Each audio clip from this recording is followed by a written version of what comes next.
জানো তো, অপেক্ষার প্রতিটি মুহূর্ত খুব কঠিন হয়, কিন্তু যে দাঁতে দাঁত চেপে ধৈর্য ধরে সে কিন্তু একদিন না একদিন ঠিকই তার গন্তব্যে পৌঁছেই যায়।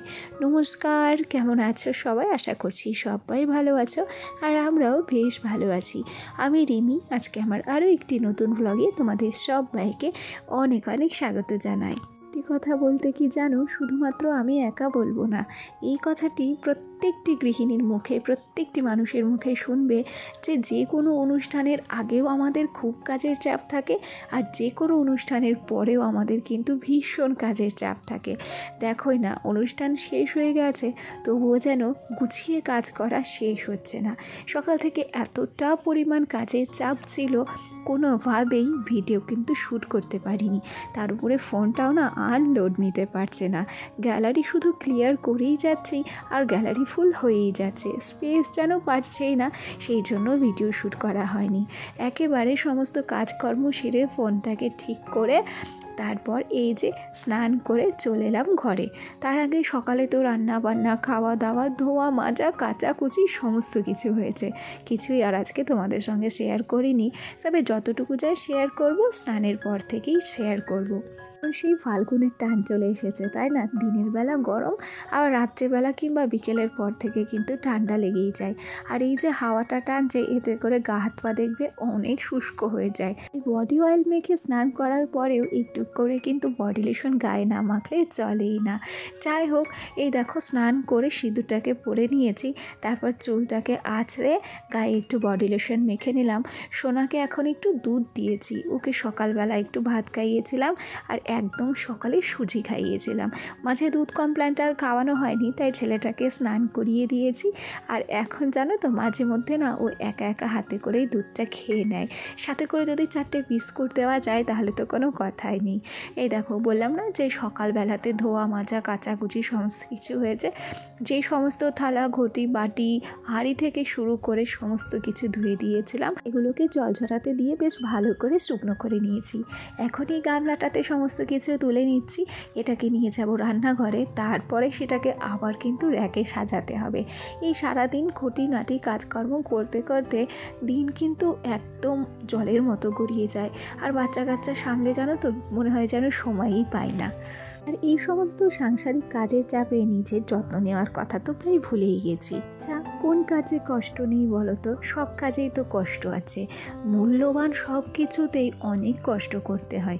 কষ্ট না করলে তার ফলাফল তো পাওয়াও যায় না। তবে একটা কথা কিন্তু আমাদের মনেই রাখতে হবে, যে জিনিসটা খুব সহজে আসে সেই জিনিসটা কিন্তু খুব তাড়াতাড়ি সহজে চলেও যায়।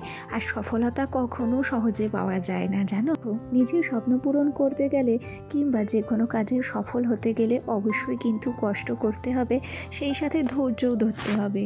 বাবা, স্বপ্নের পথে বাধা তো আসবেই, তবে সমস্ত বাধা উপেক্ষা করে সামনের দিকে এগিয়ে যেতে হবে। যাই হোক, গল্প করতে করতে থালা বাসনগুলোকে ও ঘরে রেখেও এসেছি। তারপর এ ঘরেরই টুকিটাকি কাজকর্মগুলো করব। চেয়ারগুলো বাইরে ছিল, সেগুলোকে ঘরে এনে রেখে দিলাম। আর তখন না কারেন্টও চলে গিয়েছিল, সেই জন্য এই যে জামা কাপড়গুলো গোছাচ্ছি, এগুলো গোছাতেও কিন্তু অনেকটাই আমার দেরি হয়ে গেল। সত্যি কথা বলতে কি জানো তো, সবসময় ব্যস্ততার মধ্যে থাকি তো, তাই এই সমস্ত কাজকর্মগুলো যদি দেরি হয়ে যায় আমার না ভীষণ বিরক্ত লাগে। আমি যত তাড়াতাড়ি সম্ভব কাজগুলো কমপ্লিট করতে চাই, কেন কি আমার ছেলেটা ভীষণ দুষ্টু, ওকে না যথেষ্ট পরিমাণে সময় দিতে হয়। নাও, গল্প করতে করতে আলনাটাকে কিন্তু খুব সুন্দর করে সাজিয়ে রেখেছি। আর আলনা না আমার দেখতে সবচেয়ে বেশি ভালো লাগে, কেন কি ওখানে যখন কালারফুল কাপড়গুলো থাকে, সেই কালারফুল কাপড়গুলো অসাধারণ একটা জৌলুস এনে দেয় ঘরে, বলতে পারো ঘরের সৌন্দর্যটা অনেকাংশে বাড়িয়ে দেয়।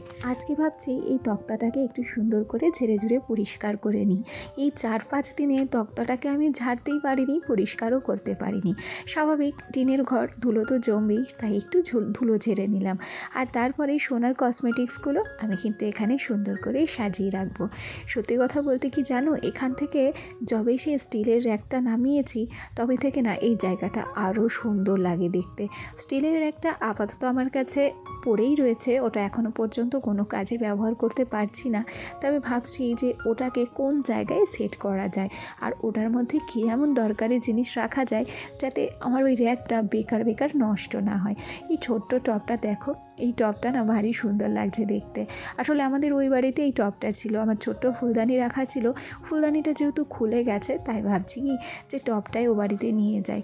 এতে তো কোনো গাছ লাগানো যাবে না, তবে কোনো একটা ফুল টুল পেলে অবশ্যই কিন্তু ওখানে আমি সাজিয়ে রাখবো। কালকে আমার বর থাকতে থাকতেই আমরা একটু একসাথে বাজারে গিয়েছিলাম, সেখান থেকে কিছু টুকিটাকি বাজার করেছি। আসলে জিনিসপত্রের এত দাম বেড়েছে, যেখানে সংসার খরচের ক্ষেত্রেও কিন্তু আমাদেরকে অনেকটা হিসেব করে চলতে হয়। আর এর মধ্যে থেকেই যতটা আয় সেই হিসেবেই ব্যয় করতে হয়, আর তার থেকে বেশি একটু সঞ্চয় করতে হয়।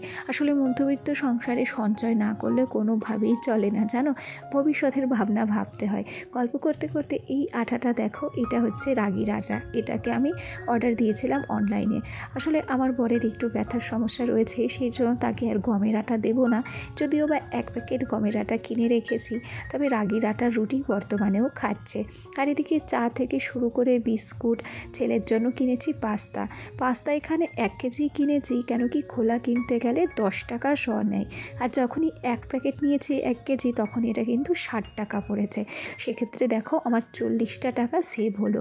এইভাবে বুদ্ধি খাটিয়ে কিন্তু আমাদেরকে প্রত্যেকটা জিনিস বাজার করতে হয়। তার উপরে সঞ্চয়ের আরও একটি পদ্ধতি হচ্ছে, যেই জিনিসটা আমার লাগবে না সেই জিনিসটা আমি কিন্তু কখনোই কিনে এনে ঘরে রেখে দিই না।